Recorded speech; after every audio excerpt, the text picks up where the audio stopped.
కార్గిల్ యుద్ధం మరియు stock market ప్రవర్తన.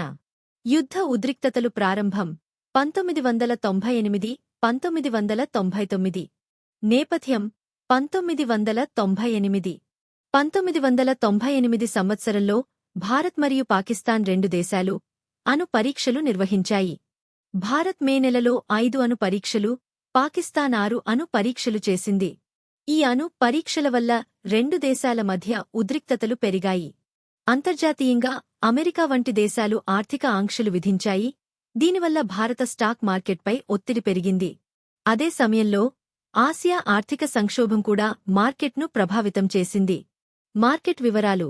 1998 సంవత్సరం మొదట్లో నిఫ్టీ 1200 పాయింట్ల వద్ద ఉండగా, ఆ సంవత్సరం చివరి నాటికి ఆర్థిక సంక్షోభం మరియు అణు పరీక్షల ఆంక్షల వల్ల 850 పాయింట్లకు పడిపోయింది. ఇది సుమారు 30% క్షీణత. సెన్సెక్స్ 4000 నుండి 3200 పాయింట్లకు దిగజారింది. ఇది 28% నష్టం. పెట్టుబడిదారులు భయపడ్డారు. మార్కెట్లో అస్థిరత బాగా పెరిగింది. ఈ సమయంలో రక్షణ స్టాక్స్, ఉదాహరణకు భారత్ డైనమిక్స్, కొంత లాభపడ్డాయి, కాని మొత్తం మార్కెట్ ఒత్తిడిలోనే ఉంది.